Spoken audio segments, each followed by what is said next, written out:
It's time now for A Week in France, our roundup of the major headlines making French news over the past 7 days.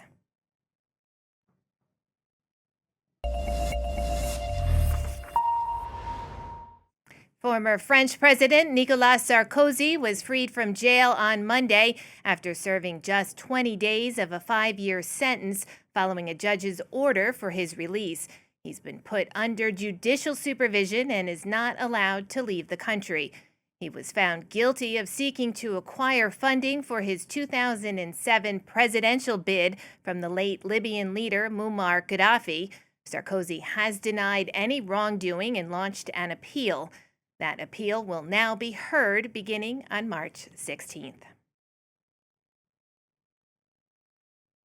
The Franco-Algerian writer Boualem Sansal is expected to remain in Berlin for several more days. The 81-year-old arrived in Germany for medical treatment on Wednesday after Algeria agreed to a German request for his pardon and release on humanitarian grounds. Sansal had been given a 5-year prison sentence in March on charges of undermining Algeria's territorial integrity over remarks he made in the French media. His arrest and detention straining relations between Paris and Algiers. Gabrielle Nadler takes a look. Sunday would have marked 1 year behind bars for Boualem Sansal. The author was arrested in November 2024 in Algiers for undermining Algeria's territorial integrity. He was detained in the midst of a diplomatic crisis between France and Algeria, following Paris's recognition of Morocco's sovereignty over Western Sahara. This recognition was welcomed and endorsed by Sansal, whose 5-year sentence was upheld by an appeals court in July. French President Emmanuel Macron expressed thanks for Algeria's kind gesture and for Germany's help in securing Sansal's release. We work transparently with our German friends as a trusted third party, and I thank sincerely President Steinmeier for making himself available. We were always concerned with being efficient. This is the result of France's constant efforts and of a calm, respectful method. In spite of this method, relations between France and Algeria remain tense. A statement from the Algerian presidency indicates they view Sansal's release quite differently from Macron. On November the 10th, 2025, the President of the Republic, Mr. Abdelmajid Tebboune, received a request for clemency for Boualem Sansal from Mr. Frank-Walter Steinmeier, President of the Federal Republic of Germany, a friendly country. The President of the Republic responded favourably to this request, which caught his attention due to its humanitarian nature. The statement appears to say France has nothing to do with Algeria's change of heart. Sansal is known for his criticism of Islamists and the Algerian government. He is suffering from prostate cancer, according to his family. France also continues to call for the release of French journalist Christopher Glaise, who was sentenced to 7 years in prison for condoning terrorism and spreading propaganda on June 29th. His appeal is scheduled for December 3rd. For more on this, we can bring in Adlene Mohammedi, a senior researcher in geopolitics at the Sciences Po Center for International Studies. So thank you very much for joining us today to discuss this. So as we know, France obviously very happy about Boualem Sansal's release. He's in Germany for treatment at the moment. But Algeria had made a point to say that they did this for Germany, not France. So is this going to ease the tensions that are currently happening between France and Algeria with his release, or?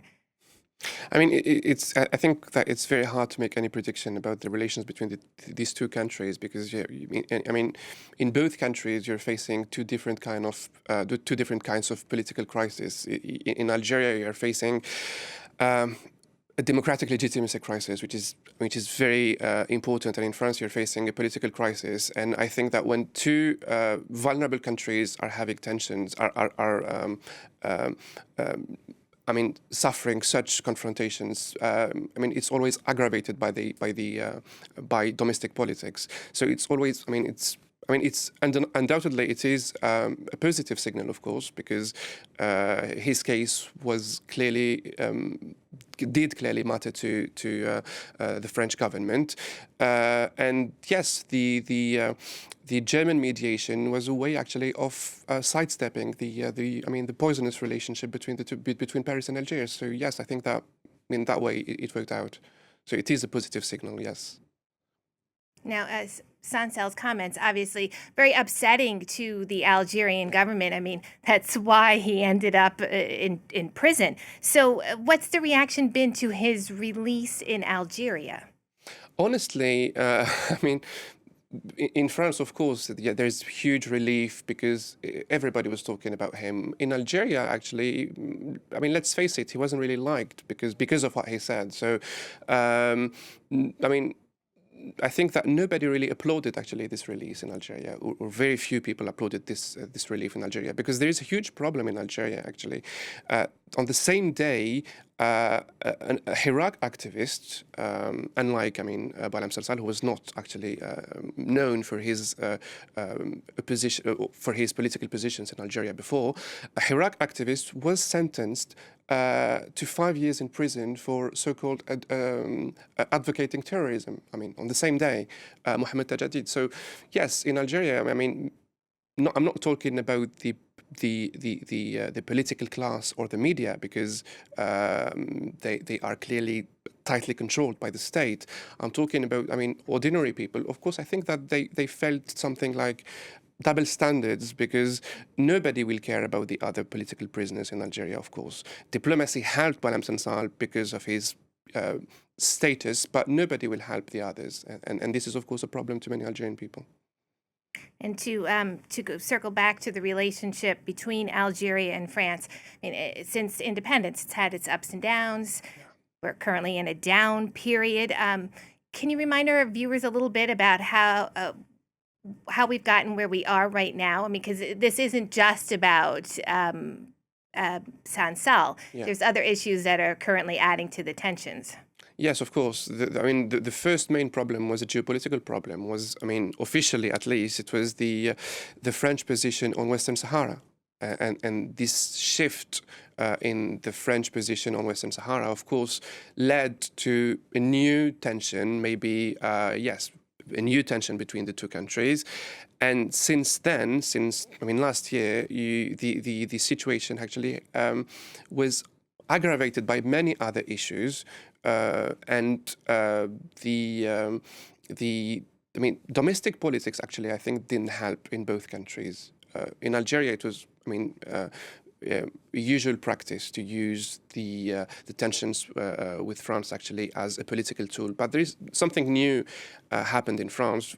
The right-wing political parties decided to use Algeria as a scapegoat, and the former interior minister, for example, is a very good example actually, and all these debates on immigration, on Algerian immigration especially, aggravated this first geopolitical tension on specific issues, which was the French position on Western Sahara. But now the situation is slightly different, because the new interior minister is not exactly the same. He is not a political leader. He is much more focused on security cooperation. So maybe all this could lead actually to a new relationship, maybe based on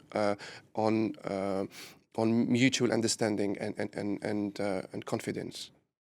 Right, as you were talking there, the former Interior Minister Bruno Retailleau, he had tense relations. He had the viewpoints there. He's no longer the Interior Minister. He's been replaced. Now, Laurent Nunez, I think he said yesterday, the day before, in the wake of the release, that he could maybe visit Algeria, and he wanted to see if there were opportunities to restart bilateral talks. So these seem to be encouraging signs. Can we possibly expect, if he does go, a thawing of relations? Yes, I think so. Yes, I think it is a positive sign, and I think that maybe the good relations he is trying to build with Algeria right now maybe helped the the Boualem Sansal situation, for example, because I think that this would have been very difficult actually with Mr. Otayo as the interim minister. So yes, because I think that there is a huge difference between the two. I mean, the former one was focused on party politics, so he was focused on maybe the next election. This one actually isn't a politician at all, so he's focused on bilateral cooperation and especially on security cooperation, which is very important actually in France. So yes, this huge difference could maybe, could be seen as a positive sign, as you said. And then finally, there is the issue, though, still of the French sports writer Christophe Glaise. His case is, I think, coming up again in court. He was sentenced for trying to interview a member of a group that Algeria considered a terrorist. So obviously France is advocating for him. Yeah. Could this sort of be a fly in the ointment here? Yes, I mean, I think that his appeal trial is set in December, so next month. So the outcome of this trial will be very crucial. It will be very important. And yes, he was convicted for advocating terrorism also. And he is French, so unlike Boualem Sansal, he is not Algerian in Algeria, he's French. So diplomacy here could be clearly used as a tool to help him. But the problem in Algeria now is the problem actually suffered by all the other political prisoners. And as I said, we're facing arbitrary convictions and detentions, and arbitrariness is the main problem now we're facing. And maybe, I think, sadly, it is spreading actually all over the world. Thank you so much for joining us, giving us this update. That's Adlene Mohammedi, senior researcher in geopolitics at the Sciences Po Center for International Studies.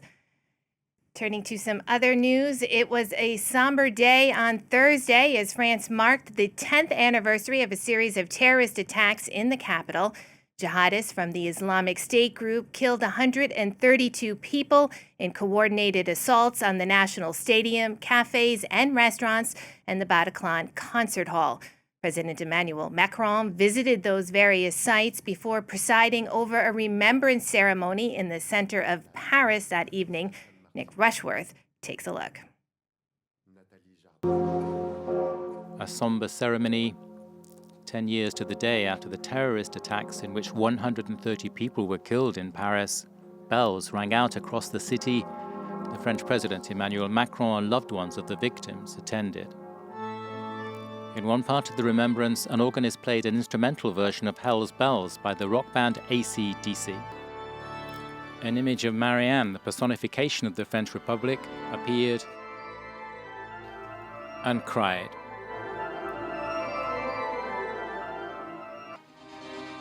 The venue is a garden and memorial space in the heart of Paris dedicated to the victims of the attacks. This will be a place where life is present in the form of symbols of light, water, vegetation. It will be a garden. It will be where life is reborn each spring.